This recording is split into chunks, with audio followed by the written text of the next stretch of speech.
3, 2, 1. Awesome. Yeah. Our very first podcast. I was so excited for this. This has been a long time coming. Oh my God. Talk about long time. Like maybe as a productivity coach, I don't really want to admit like how long we've been laying the groundwork for doing this podcast. Well, it's never felt right. It's never, we've never gotten into like social media and all these fads that people want us to get onto. That's never been how we grew our business. Yeah, I mean, oh, look, those parakeets. Do you see those? Those are the ones that hang out here. There they are. Yeah. I saw them. They love to hang out right here. Oh, it's a pair of them. Yeah. So, oh man, people are so tickled when they land right there and they're like, are those parakeets like outside of your window? So tropical.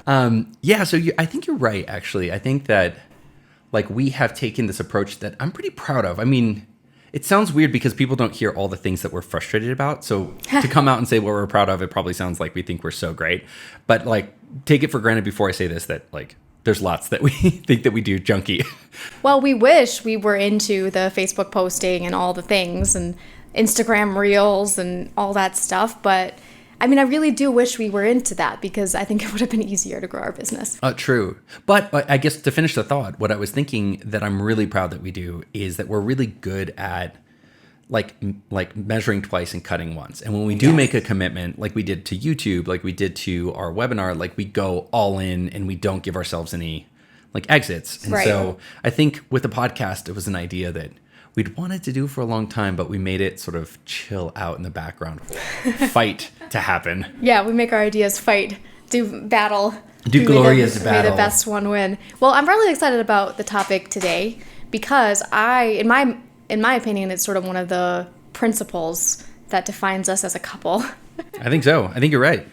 And it's all about how we outsource, basically, and what our philosophy is around outsourcing and a couple of the failures maybe along the way. And we get this so much. Part of why I'm stoked about doing a podcast format is like we get so many questions, but often it's like, people want to hear us teaching, but they also just want to hear like the story behind the story. Like how did we get into outsourcing? What was our journey? Everybody knows it's not a straight line. I hope so. When you create a course, though, in fairness, you sort of have to make it a straight line. Right. What's great about a course is you are taking this tangled like journey and you're like sort of straightening out and saying, if I could do it perfectly over again, it would be this. But I find that there's so much like interesting context that comes up in like the story behind the story. So we're going to try to do that today. And instead of just like lecture and teach, we're going to talk about just genuinely like our path to outsourcing, and how we learned how to use VAs. And it really is like a fundamental part of our success. I mean, of our success. And I think of how we live as a couple, because we were doing it well before we even had a business together. It's just sort of something we did. I mean, I would love to hear your story about your first VA hiring experience. I don't think I've ever actually heard what your first time was. Yeah, the very first time. I mean, I'm so typical in this regard. I read the 4-Hour Workweek, it's almost become like a meme of like, bro reads 4-Hour Workweek, wants to change his life. Moves to Thailand. Hires virtual assistant, thinks everything's going to change. Yeah, I read the 4-Hour Workweek and again, another like, way that I'm just typical. It just blew my mind.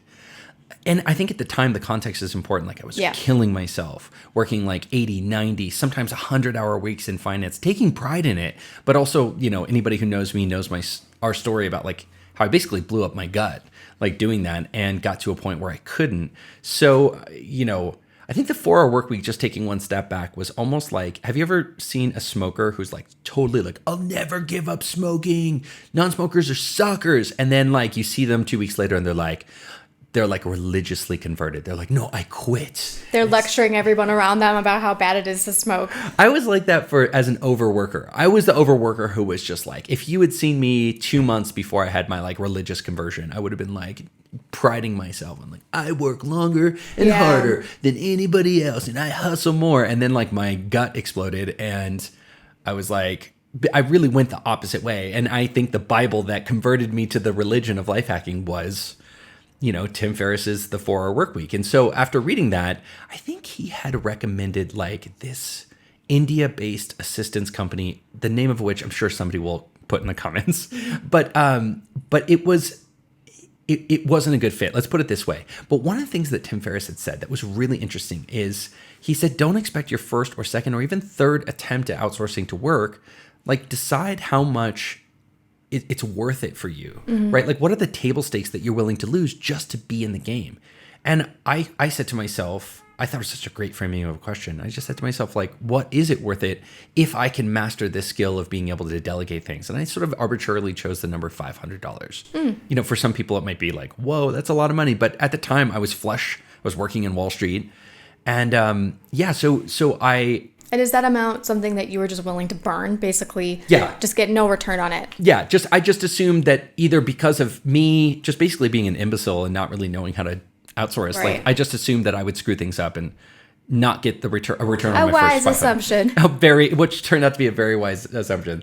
So I hired a guy and basically did everything wrong, right? I didn't create like good and easy to follow like instructions. I assigned them to a task that required a ton of my personal preferences to be like laid out, which was, by the way, travel. So like for me, I thought, okay, well, I'm going to have them do like arrange all my travel and arrange my social life. And that was the worst place to start because, like, as you know, travel is like something that you really need to have a ton of your personal preferences like sort of loaded up. Dozens. Every single part of the travel experience requires multiple people's preferences to be integrated. And this is sort of the problem I have with those shows that feature an executive assistant sitting in front of someone's office, taking orders all day long and basically being their right-hand man or woman, because it's just not really like that, at least not in my experience. Mad Men, where they come out and they're like, That's Nancy, exactly the show I was thinking of. book me a flight to Los Angeles, Nancy. This afternoon. And everything's like right in that moment. Make sure it's in the smoking section. And Nancy knows his preferences before he even knows them and has everything ready. And it takes a while to work up to that. It's actually much easier to start with like bigger, easier to delegate tasks. And I would say even today, we still don't delegate those That's true. types of tasks. You know, like I look forward to planning my own travel. I just have a million other things that I would want to get off my plate so that you and I can sit down on an evening and really like pour over all the options. And, you know, it was just a bad place to start. So needless to say, like my first experience was a failure, a big failure. But I really learned a lot and quickly zeroed in on it. So I would say, sorry to like jump tracks here, but I would just say to fast forward, my first successful experience with outsourcing was where I realized there was something in my worksheets that if I knew a little bit more programming, I could automate. And so all of my financial worksheets, instead of me like manually dumping, data into them and like calculating them, entry. I just knew there were a ton of guys in India who had so much more knowledge than me about programming, about mathematics and VBA. So for $50, I I sent them a worksheet to just automate one little portion of it. And actually the guy was like, hey, I actually feel bad because I can automate this entire worksheet for $50. So he did probably 20 times more work than I thought, because for him it was so easy to do. And for me it was like, I thought, oh my God, that would be like $6,000 to do all that programming. He was like, nah, man, I'll do it for you overnight. So that was my first success. And it was a huge success. Yeah. And what I love about that example is a lot of people don't know how to use automation themselves, and they don't think outside the box to think like, well, maybe I could hire someone with a higher level skill set in that thing to help me automate. And corporations, like the one you were probably working for, they don't pay you to think like that. Yeah. You're incentivized only to do your work, but your work doesn't mean that you have to be an expert in like VBA. Yeah, but you think you do, right? That's sort of what you take upon yourself. You don't have, I feel like entrepreneurs or like managers are sort of bred into this mindset of like, delegate, you know, bring people around you. It doesn't have to be you. But then the problem is like, you don't start as a manager, you actually like start as an employee where it's almost exactly the opposite message. Like, you know, don't complain, don't push back, do everything yourself, show value. So anyways, we're getting ahead of ourselves. What was your first, successful Well, experience? I remember meeting you, and at this point, this was several years past when this story happened on Wall Street, but you were running your tech company and you were shutting it down, and you were in the process of basically trying to cut as many expenses as you could. Yeah. I mean, she's being very nice. I was like $100,000 in debt and in a very, very bad financial situation. But despite being in that financial situation, you were still keeping employed your VA at the time. Yeah. And I was like, what is this guy doing? Like, why would you keep your VA, something that I thought was just reserved for this, upper crust sort of executive? Why are you still keeping this person on staff when you're cutting everything else? And the way you explained it to me at that time was like, hey, listen, like I get a huge ROI on the wage I'm paying this lady. She enables everything else to function. If I didn't have her, I wouldn't have a large part of the income that I do have right now. So you kind of like needed her. And I sort of realized, it's not about the actual expense. It's about the ROI that you can get from that expenditure. So my first successful attempt was then soon after. I was like really uncomfortable and nervous with the idea of hiring someone to help me. It's like, I'm very much like, do everything yourself. Yeah. Super control freak. And I'm still like that to some extent, a large extent. Okay, fine. But I hired your same VA to help me with my job search because I had this big job search that I wanted to move to Los Angeles. I didn't know anybody there. I didn't have any time to try to find a job there because I was working a full-time job. And I set up a system where she could just do my networking for me. Do some outreach on LinkedIn. I remember that. Yep, fill out some spreadsheet, help me track. Basically, I just wanted to know as many people as I could. And she did it for me. It took her maybe 7 hours a week. And within a month, I had the job.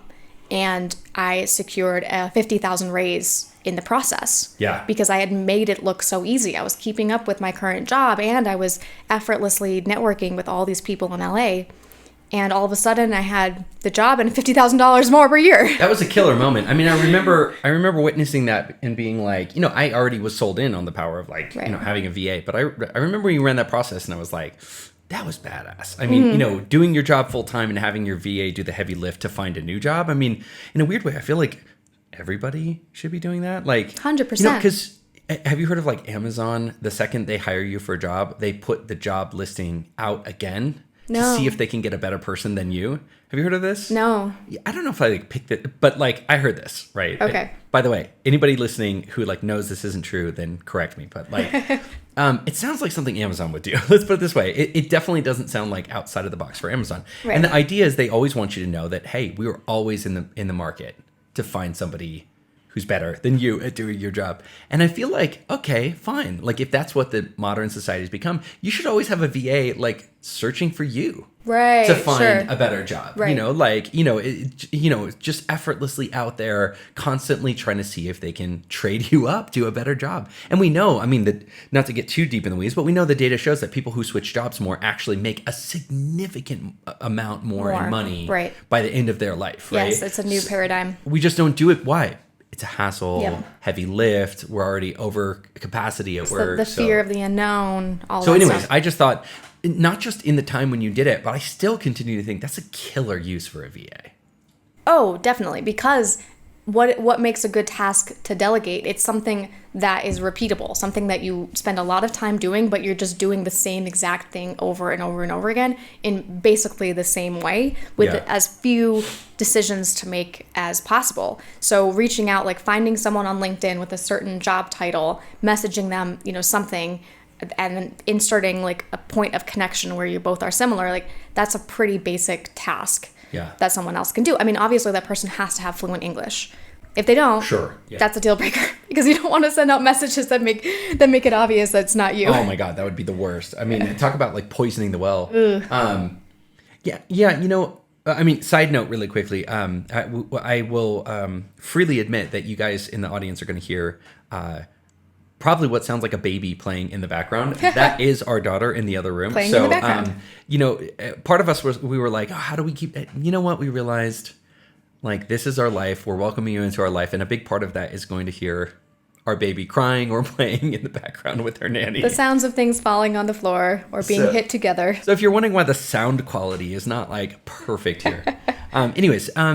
So Carey, I guess here's a question. Like what is your craziest use of a virtual assistant? Like most like out there? Ooh, I mean, there's so many. I think, well, just cut me off if this is not the story you want to hear. But I think most recently, I was going to have a 30th birthday party. Mm-hmm. And I basically got our in-person assistant, who's here in Medellin.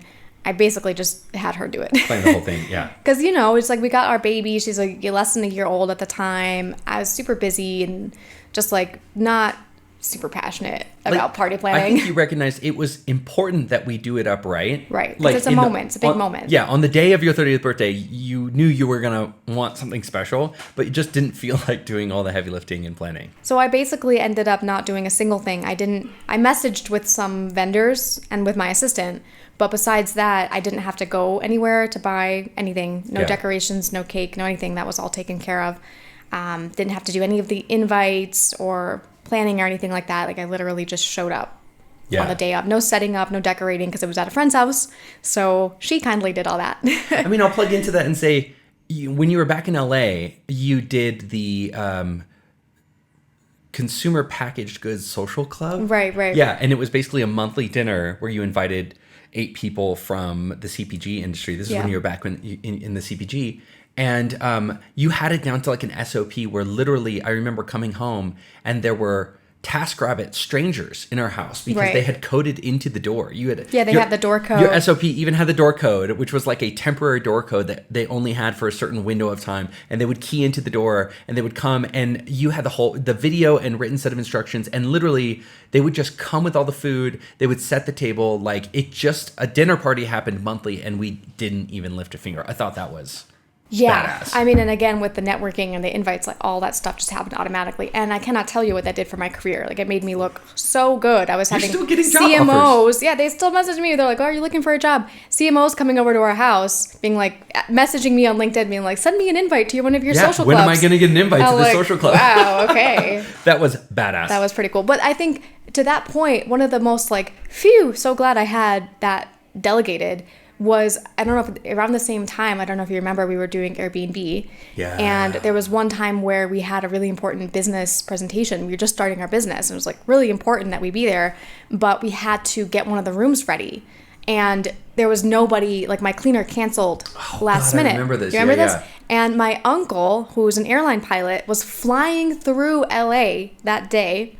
And I messaged him and I was like, I need you to clean my house for me. I have the instructions here. Please, please, please help me. And he did it. He did it in like 30 minutes. Yeah, he turned over the bedroom. Yeah. He turned everything over and it was fine. The guests didn't know any different because I had it delegated already and I had the instructions ready to go. The door code, he just like let himself in, did it, and then like flew off. That was probably one of the most miraculous, like feeling of like. Yes. Oh, excuse me. Gosh, how would I answer that question? I mean, I think probably the craziest use of a virtual assistant was I got into I'm wondering how much detail to get into. Oh no. I got into a disagreement with somebody I really, really loved. Mm-hmm. And it became very acrimonious. And I'm an empath, and so I think this person knew that if they dropped grenades in my inbox, it would just ruin my day. And so I felt like part of the dynamic became almost harassment, like email inbox harassment, where it would just be this person like dropping bombs in my inbox. And it was hard for me to almost go on about my life because this person I love was like dropping these like bombs. Yeah, I remember this. You were really nervous to even check your email because you just didn't want that to invade your mental space. I actually felt anxiety picking up my phone or opening my inbox. It was crazy. It was really bad. Mm-hmm. And so what I did was I basically had all emails from this person skip my inbox and go to like archive into a storage folder, and then it would get forwarded to my virtual assistant. And I told her, I said, listen, read the emails from this person and then only send me a like boil down of what they're asking. Yes. So if they're sending 3 paragraphs of like, you betrayed me, you're the worst, blah, blah, like some kind of crazy like, story and just unloading, emotional. Yeah. But at the end they say, a piece of information, just send me like, oh, so-and-so just wants to know X, Y, and Z. And then I would send it back to her and she would compose the email and then send it off. So I literally made my virtual assistant like sort of stand between me and this like abusive person who really had some like what'd you call it? Like emotional bribery over me. You know, had like an emotional pull on me that was, you know, that was disproportionate. And to say like, oh, Demir, just ignore it. Just try to ignore it. It's like I couldn't at that time in my life ignore it. It was too big of a barrier. And I think a lot of your clients since then have used that when they're dealing with a divorce or like a spouse who goes on the warpath. And I've actually given that tip to a couple people, and they're like, I never thought of using just that a virtual assistant that way. A little bit of separation. I mean, I think though that people don't understand also that you have to level yourself up when you do hire a virtual assistant. Oh my God, yes. There's certain things that you get to do differently. I mean, I remember one time... Let's talk about that, right? Yeah, I remember one time when we were in Spain, we had a virtual assistant and she just was not performing well. I know exactly what you're talking about. And we had worked with her for like 2 years. So it wasn't, you know, a new thing. Like we knew that we had to let her go, but we were dragging our feet. Oh my God, dragging our feet. Like I think we knew within like 3 to 4 months we had to let this person go. And then like 2 years later, she's still there. We're like, what are we doing? I know. And then the longer you let it go on, the worse it gets. And the more you like them, and then the harder it is to fire them. And this was the kind of person who felt very free to pull those emotional heartstrings and be like, you know, really share like, oh, this terrible thing happened to me. And my daughter needs this and that, or the storm came through my city. And it's super hard to She really got her hooks deep into us, like with our emotional side. I was really proud of us when we decided to just basically put an end to that, because that's one of the biggest learning lessons I realized was, first of all, how to fire someone. Oh my gosh, goodness, what a moment. That was so scary. But after that, I truly felt more powerful, more in control. And the truth is that everyone should be able to work with someone they really like and who respects their work. And if I'm honest, I would love to say that the postscript to that story is that we never let somebody stay on again too long. But we did one more time. Right. And I feel like that second time was like... That was it. The last time. And we let a person come on, and because we really liked this person, just like really, really adored them personally, we just kept feeling like, oh, they're almost there, you know, like just a little bit more coaching, more just training, a little bit more training, and this person will be perfect.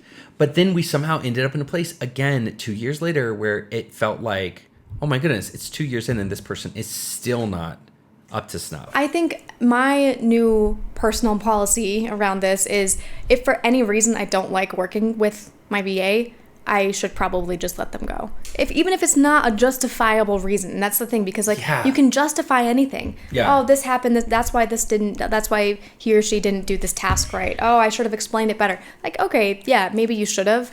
But at the same time, if you just don't like working with them, you don't need a reason. Yeah, I mean, and I think we really wanted to, because we ultimately, here's the irony, we wanted to end up with a team of people that enjoyed working together and respected each other and just had fun together. And so I think we thought that the way to do that is become friends with that person right away. Mm-hmm. Like friend them up and like be nice to them and show them how good this working environment could be. And I think what we've done now is like, we're sort of cold and distant. Like in the first, like we keep a very strong like arm's length in the first 1 to 3 months, right? And we are rapid to fire. And I know they say be slow to hire, quick to fire, but like I don't think I got that phrase. It's hard to do. It's easy to say. It's so easy to say that, but like it's really hard to do, especially for me as an empath, like a people lover, an extrovert. But I've just seen that I'm converted. Like it's so important, especially if that person's going to be part of your process for a while. Yeah. Like. You have this thing, it's part of your course that you built, the How to Hire Your First VA course. You have this like sort of red flags list. I think I'm probably getting it wrong, but it's basically if they get like 3 checks on that in the first 30 days, no matter how much we like them, they're out. Yeah. Like and it's so strict that people who know us are like, wow, you guys are like real hard asses. But I think it's come from experience, right? I think so. And I think also, though, we aren't micromanagers. So we're strict in that way, but we aren't one of those managers. Like I heard this horror story during this pandemic right now of this manager making all of his employees stay on Zoom together the entire day long. The whole day? The whole day. It was in like a New York Times article or something. I was reading about it, and they were writing in like, is this normal? Is this supposed to happen? I'm like, what? Oh my God, that's like so hideous. It's so hideous. I can't even think about asking my team to do that. I mean, our team can work from anywhere they want. They can take any days off they want as long as the work is getting done. Yeah. I mean, I could care less if they were on Zoom all day. I could care less if they were at their desk. And let's be honest, like we're not paying people like these like New York City, like San Francisco tech executive salaries, right? Like we're paying people at like virtual assistant salaries. So I think, by the way, not for nothing, if somebody's listening to this, like don't run your people like they're getting $150,000 salary if you're paying them what is really the equivalent of $25,000 Yeah, people per year. are That's just so uncool. People want them to like record their screen, their desks the whole day long, and then they go through and check. I'm like, that's not really sending the right message to me, because part of being a VA is being able to have that freedom of time and schedule, and I want them to have it as much as we have it. Yeah, I mean, and how hypocritical would it be for us if we were like living the dream lifestyle, like digital nomads and like, flexibility in our day and we can travel wherever we want. But then we told them, we're like, no, you have to be chained to your desk. Right. The way that we can live our freedom lifestyle is by you suffering. Like that's like, I drink the tears of babies, like it's just like some terrible, no, we know that part of the reason that we get people at a discount to the market is that we're not forcing them to schlub into a office, and they can take an emotional health day, or their kid needs something. And actually this ties into another thing that you had in your course that I think is just like people miss. And it's so funny, like there's things that for me and you were like, duh, like so obvious. Like you cannot make a virtual assistant work if you're on like what I call the 4-hour schedule, where like you think of something and you send it to them and you need it back 4 hours later. Oh my gosh. Like, I mean, first of all, that's the reason, as a productivity coach, don't even get me started. That's basically your lack of pre-planning is the reason your whole life isn't working. I can promise you grab that thread and pull, and that's going to show you everything that's going wrong with your life. Right. But then when you put that same workflow onto a virtual assistant, one, you cannot be a virtual assistant who's like a really smart mom or some person like living abroad and be able to deal with those kinds of turnaround times and still get productivity done. It's just impossible. No, exactly. And I think it's funny because a lot of people who feel that sudden, like those fires in their workflow where they need to get a lot of things done like right away, they want to delegate to somebody who can handle that. But like you said, ironically, like you're never going to get someone really good to be able to do that consistently. So what works much better is just getting ahead by a couple weeks or even a month ahead of something that needs to be done. Yeah, I mean, we have a 7-day policy. We are not, unless it's an absolute like on fire emergency, our policies will never give something to somebody on our team that we need them to turn around in less than 7 days. Yeah. And a lot of people probably would hear that and go, oh, like I've never done that in my life, right? Like I don't get that. Why should I give that to my virtual assistant? And that's a whole different art. If you can't understand how much better your assistant can organize their time in their life when they've got 7 days to get something instead of 7 minutes or 7 hours, then I can tell you like that alone will probably sabotage like all of your outsourcing. Like it really makes it work, because then also if they have problems with it, or if they do it wrong, or they have questions, then you have enough time built in so that you can fix it. But if it's such a tight turnaround, you're going to start to see a lot of mistakes. You're going to get frustrated. There's going to be too much communication. You want to keep that communication actually to a minimum. Not to mention anxiety. Like think about how much anxiety your another thing that we give our employees that's non-monetary, but it's pay, is this ability to do their work without anxiety. Yeah. Right. And that means that they have this predictability about how they can get things done, and there's not bombs going off. It's not like running from fire to fire. Yeah. And that's, we also recognize that, hey, if you're a virtual assistant, you cannot pay a virtual assistant some really low salary or pay and expect them to live this really abusive, anxiety-ridden. I mean, even if you were paying them a lot, like nobody deserves to live like that. I certainly hated that when I worked in corporate. How it was like every hour it was like, you need to redo this presentation. I need this budget report updated. And it's just like, but then they never even action it. They just change the strategy the next day, and then you have to redo everything. It feels like Keystone Cops. It's just running around. It's stupid. It's like work for work's sake. So yeah. This is something funny somebody said to me about they took your course, and I have to compliment you. I mean, I know this sounds like I'm complimenting myself, but I'm really not. Like you created this entire virtual assistant course, like literally by yourself. I would love to say that I like did something on it, but I really didn't. Like this was you 100%. Somebody sent me a comment on it, and they were like, you didn't tell me there was also a course on how to manage people. Right. And this person was saying, like, I actually learned more about how to manage my employees at my full-time job by taking this virtual assistant course, because part of what you're doing too is you're actually teaching people to manage differently, and really differently is like a neutral word, just better. A whole lot better. Yeah. And everything you need to do to make a VA work, you will at some point have an aha moment and be like, I should be doing this with my employees. Like, anyone you're managing, anybody. Yeah, it's just, some of these basic things, and we have so many bad work habits that we're used to. Like for me, one of my bad work habits was always just doing it myself. Just being like, oh, these other people, they don't know how to do it right. Like, I'll just do it myself because I know that if I do it, it's going to get done right. But then it's like, then you're going to be burned out. You're going to not have enough time to do your real deep work that nobody's telling you to do.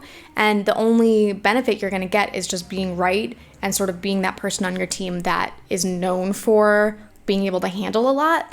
And I'm just not sure that's worth it anymore. I used to love being that person on the team, but now I'm like, yeah, but it's so nice to not be that person too. I mean, you know this. It's hard. People who aren't us don't see like the steady stream of people coming to us who are great at their job and are doing great things for society. They're lawyers, they're doctors, they're nonprofit directors, and they're like, I'm out. Right. I'm out. It's like, too much. I'm done. It's too much. And it's actually one of the most, I would say that in general, we have a very uplifting job, but probably one of the most heartbreaking things about what I see is when somebody has let it go so far and lived in an abusive work culture so much that they used to love this thing that they were really good at, that really contributed to society, but now they hate it so much that they'd rather be a garbage collector. Right. Because because of the constant like switching. So I again, now I'm really jumping the tracks, but I think to tie it back, I guess what I was really trying to say is, there really is a double bubble benefit to really learning how to be masterful at outsourcing. Because if you do, basically you can manage your household better. You can manage, your timelines better. It calls you forward to pre-planning your own month ahead of time. Right. Because you can't really leverage a virtual assistant if you haven't been looking down your own pipeline. Right. So it's so great. But not to mention, once you can work with a virtual assistant and make that really work, you could basically work from anywhere in the world, right? You could work from anywhere in the world. You could manage any sort of person. You're going to start to get so much better results from the people you manage. I mean, I'm at the point now, which took me a while to get to, admittedly, but I'm at the point now where my team is doing better work than I would have done doing that same task. So like one of the things that this year I completely got off my plate was all the billing requests related to our business. Yeah. And I used to have a really tight hold on that because there were so many different things that we needed to do. Every situation was different. There was a lot of decisions, and plus it's very important. Yeah, and if there was a mistake, like we don't want to put that on somebody else. Right. I would rather be the one that made that mistake. Yeah. But with our baby, I just decided, hey, I can't be doing this stuff anymore. What a forcing function, right? I know. Our baby was such a great forcing function. I know, for real. But yeah, I mean, at this point now, when some billing request comes in, I forward it to my team because I truly don't even know how I would handle it. I'm like, hey, Harley, how do you do this? Yeah, exactly. Can you take care of this? So that's been a really great feeling for me too. So let's talk about I think that the thing that really makes the whole thing work, which is just can you create a tremendous SOP? Right. So I mean, most people who are listening to this are dialed into our tribe and our cult. I say that laughingly. It's not really a cult, guys. It's not really a cult. No, but they know what an SOP is. But for anybody who might not know that acronym, it means Standard Operating Procedure. At this point, I used to think about it as a written set of instructions. Now I actually think the video component is almost more important. So now I say it's a matching video and written set of instructions. So it's right. If I only had to have one, it would definitely be the video. Right? I mean, it used to be the opposite. It used to be that I would write an SOP, and then if I had time or the wherewithal to create a video, then I would create a video too. Now I'm more I create the video always. Yes. And then sometimes I will also create the written. That is, I do the same thing, and I think it works much, much better. And I think people default to the written because they want to sort of get their thoughts together. But the problem with that is you miss steps. So as you're writing it, you're thinking about it in your head, but because you're not actually doing it, you skip stuff. So Yeah. if you force yourself to do it on video in a screencast first, there's no possible way for you to skip any steps. Well, our friend Amberly Miller, shout out Amberly, she said something that was so true. I mean, I was operating this way and I knew it, but sometimes somebody just says something and you're like, oh, that's it. Right. She was like, listen, if you give somebody just a video of you doing something, you'll get like an 80% success rate. And if you give them just a written, you might get like 60-70% success rate.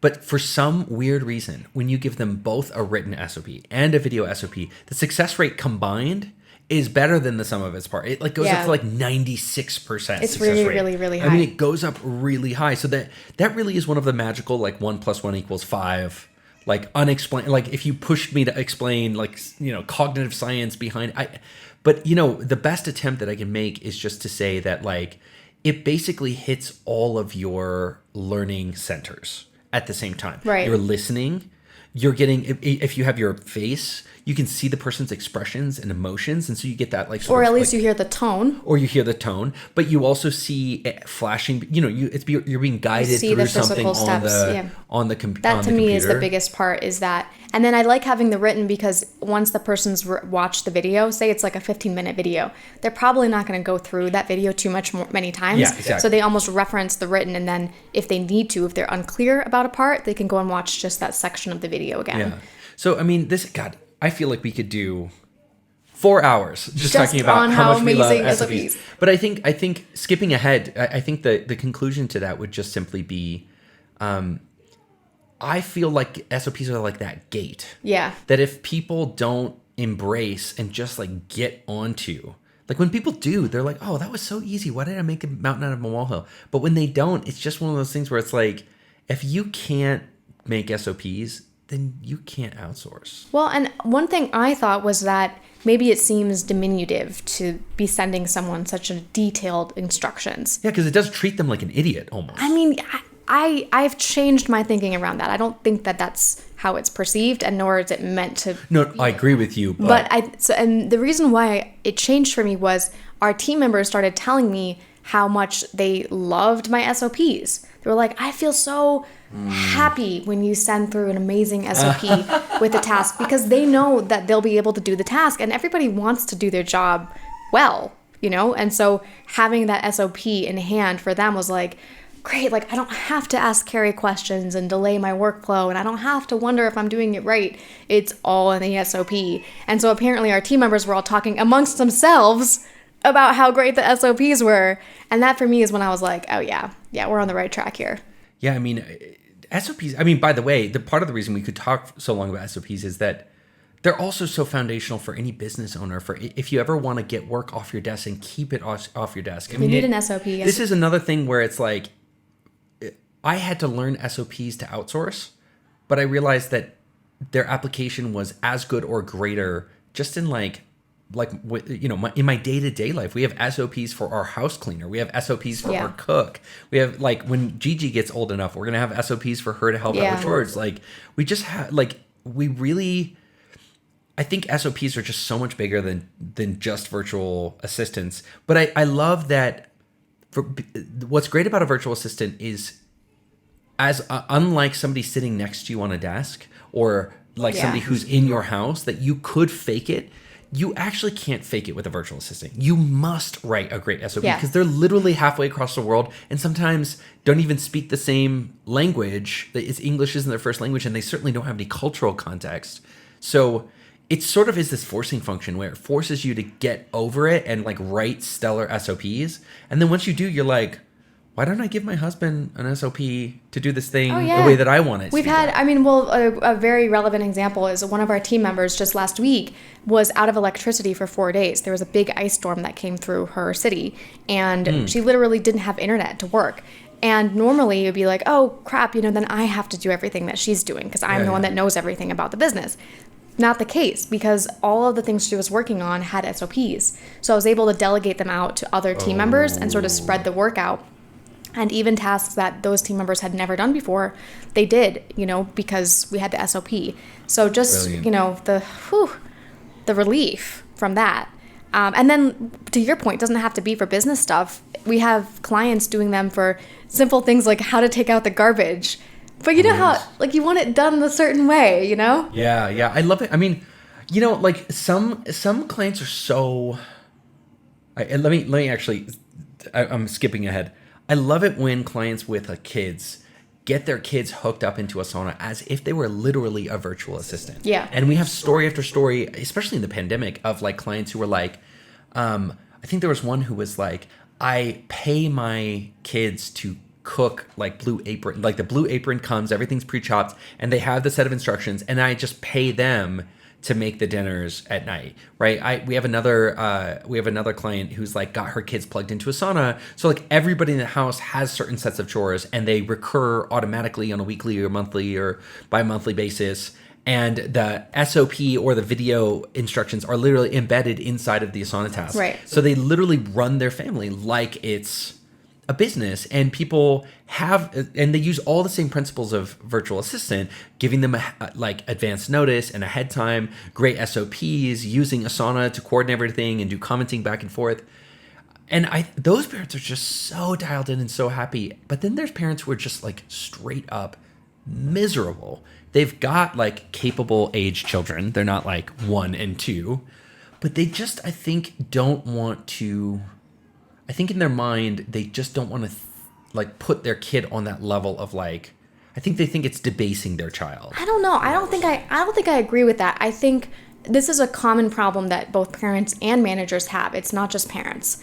It's this resistance to creating SOPs to begin with, because it requires you to slow down your thinking and get logical and admit to yourself that maybe you're not the only one that can do that task. And maybe it is as simple as putting it on a one sheet piece of paper, and people just don't want to do it. I think that's the biggest problem with SOPs is people have this major blockage around them.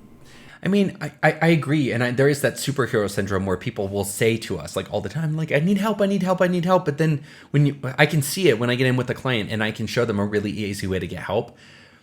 Part of you is also feeling so important by doing everything for everybody. And feeling, and that sort of, I don't want to say victimhood because that's such a hard word, but just feeling that sense of like, God, what would they do without me? Nobody here. Yes. And when you sort of, the process of creating lots of great SOPs and outsourcing things really becomes that you aren't necessary to every single thing going forward. And you have to deal, let's be honest, you have to deal with a bit of letting that go. Yes, you do. And because I think we would lie. Everybody here has had that job where they're like, if I quit, everything would go to hell. And then you quit, and is that company, like, you know, my old company, they're still around, they're still going fine, and I was like, oh, I'm keeping this place up myself, you know? Or like the mom who's like, this household would go to crap in a handbasket if I left, and then you have to leave to go home for 2 weeks to care for a sick parent, and you call home and everybody's like, no, we're great. And you're like... Maybe it's messier, or maybe they're doing it a different way, but everyone's fine. They're alive, everybody's fed, everybody's bathed, it's cool. More or less. You know, more or less. Maybe somebody went to school with their pants on backwards, but like, you know, but I think you have to be willing to sort of step away from that superhero syndrome, right? I think that's the biggest thing. And also just because it's something that people aren't familiar with doing, it feels hard and difficult and foreign and difficult. I already said that. Too outside your comfort zone. But I remember one of your clients got over that barrier, and he got over it by actually teaching his team and enrolling them in creating the SOPs before or on behalf of the company. Shout out Tim. Yeah, and I thought that's such a great example because I know he struggled with it a bit, but he did end up getting over it, and now his team understands the importance of it, and they're creating many more than he would be able to create on his own. So what are the tools that you really do need? I mean, what would the bare minimum be? I mean, you need a task management platform. You don't want to be trying to delegate out on email or on WhatsApp or text message or any of that stuff. You need a task management platform. I think you yourself as the manager need to get your productivity stuff in order.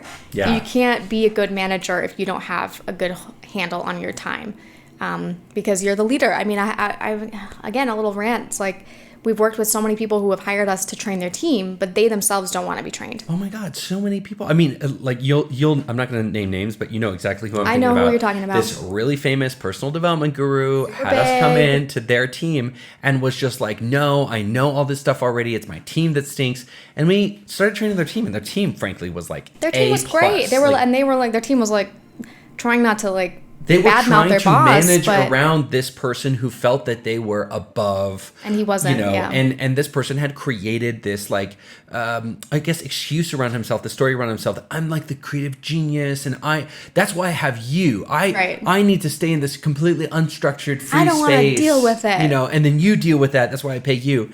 And it's like, man, that person paid a huge price. And in fact, you know, again, not bagging on any individual person because I've seen this happen before. Yes. But that person's trajectory for a while seemed like meteoric, and I noticed that it hasn't continued. It hasn't continued. It's that person was not able to sustain that high performance, and probably lost some of those. I'll bet anything if I check back in with those, they've left the team. They were getting too burned out because it's so stressful to support somebody who literally wants to cultivate chaos around them and wants to be like, this person literally was like, no, I want to be able to stop my whole team in the middle of their tracks and move them. So I have to say, one thing I admire about that person is most people pretend they're not like that, but they are. Yeah. But this person was like, no, they're like, this is I the pride team. myself I pride myself in being the kind of person and so, who yeah, whiplashes my employees. I think the essential thing is really having your personal productivity dialed in, and then getting yourself onto a task management platform. Yeah. Being familiar with SOPs and recording screencasts, that's definitely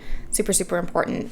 So let's talk about the lifestyle dimension. I feel like we've covered a lot of the like logistical stuff, and that's like me and you. I guess that's like our lot. Like, we like to dive into the details, but like, what kind of life can you live when you really master this skill? Well, I mean, I think loving the way I've set this up right at this moment, because we've got our 1-year-old and I'm literally working 3 to 4 hours a day.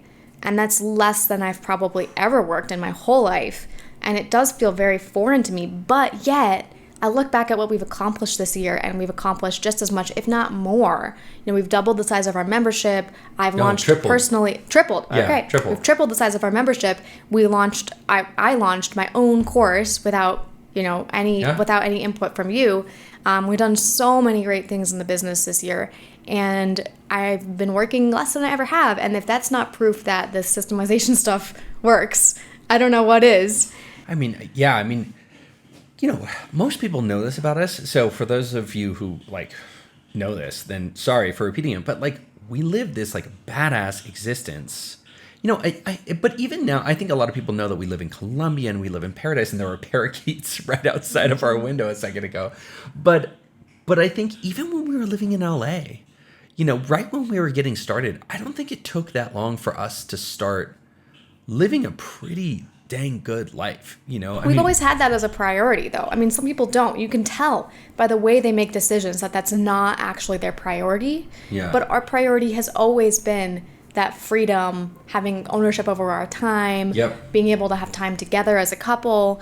And some people always put their business growth first. They just do. You know, I was listening to a podcast with Tim Ferriss, and it was his most recent one with Seth Godin. And you know, Seth Godin's always like dropping those wisdom bombs. Love Seth Godin. Like, whoosh. I'm sure he's listening around now. Seth, we love you. So I'm sure he's listening to our very first podcast. No, but you know, one of the things that he said that we did, but again, it's something that like we were doing, but we hadn't really like gelled into a philosophy.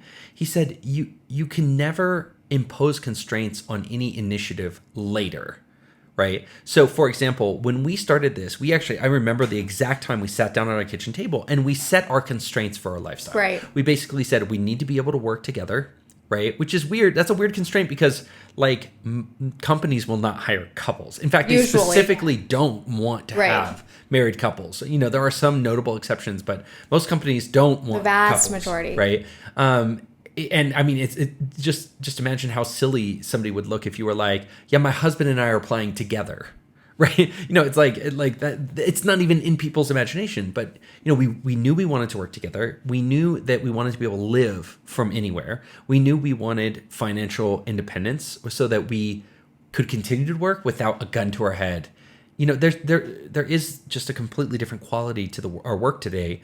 Now that we know that, like, we don't, if I'm dealing with somebody or something that I really don't love, I'm just like, whatever. I don't need that money. And you notice what's not on that list is we want to make like the most money ever. Yeah, I mean, we financial independence was very different from the idea of we need to make 10 million, we need to make 20 million, or some arbitrary number.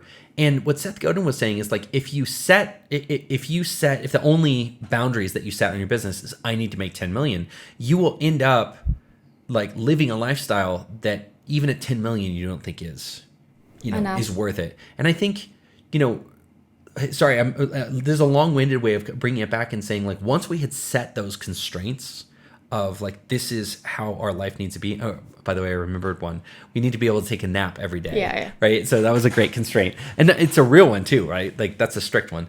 So like, once we set those constraints, I feel like outsourcing and having virtual assistants and being able to build virtual teams and leverage, even contractors, which we didn't talk about a lot, but maybe not even a full-time team member, but just hiring somebody once to do one thing for you, or twice in your life, you'll engage with this person.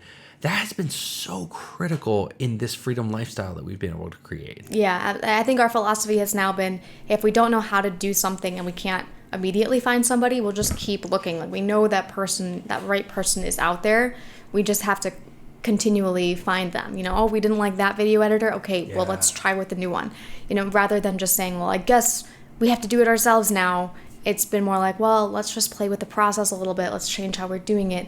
And just thinking, too, about how to make everything easier constantly.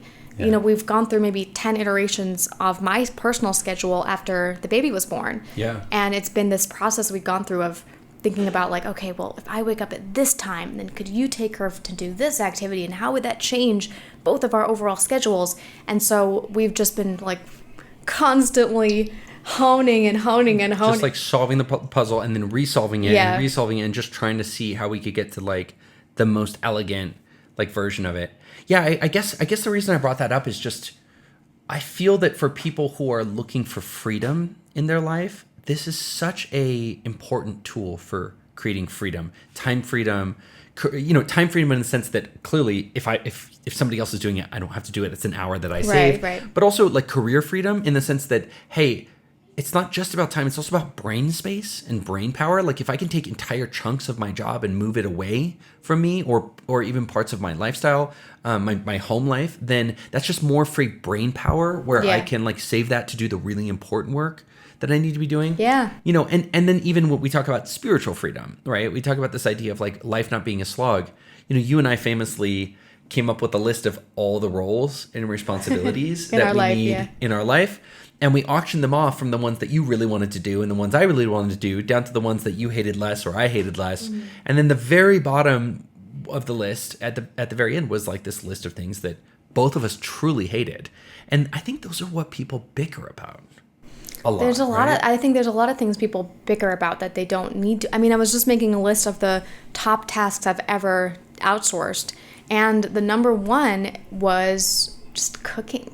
Yeah. Oh my God. And I mean, people, gosh, I don't know what people's deal is, but they're always resistant to delegating out cooking. They're like, I love cooking. I'm a foodie. I'm like, so am I. But I cook on the weekends because, honestly, I save maybe 3 or 4 hours a day by having somebody else cook for us. I mean, granted, we live in Columbia, so it's much easier to hire someone to do that for you. Yeah. I admit that.